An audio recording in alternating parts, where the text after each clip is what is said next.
আজকে আমি কি করাবো বলেছিলাম তোমাদের? হ্যাঁ, ইম্পর্টেন্ট কোয়েশ্চেন লেখাবো। ধুর জ্বালা।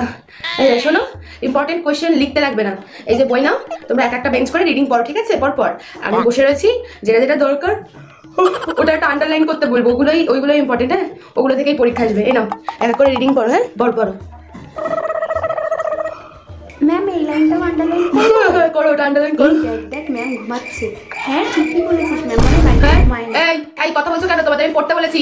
আমি কিন্তু সব দেখতে পাচ্ছি যে কথা বলছো। আমি কিন্তু একদম কান ধরে দাঁড় করে রেখে দেবো। ক্লাসের মধ্যে কথা বলছো কিসের জন্য? ঠিক করে রিডিং করো। আন্ডারলাইন করো। হ্যাঁ, ঘন্টা পড়ে গেছে না? তাহলে আজকের মতো এইগুলোই থাকলো। সব ইম্পর্টেন্ট প্রশ্ন দেওয়া হয়ে গেছে। এগুলোই তোমরা কালকে পড়ে আসবে। হ্যাঁ ম্যাম কাল তো রবিবার। ও, কালকে রবিবার না? ঠিক আছে, তাহলে তো ভালোই হলো। সোমবার পড়ে এসে আমি একটু বাড়িতে গিয়ে ঘুমাতে পারবো, স্কুল নেই।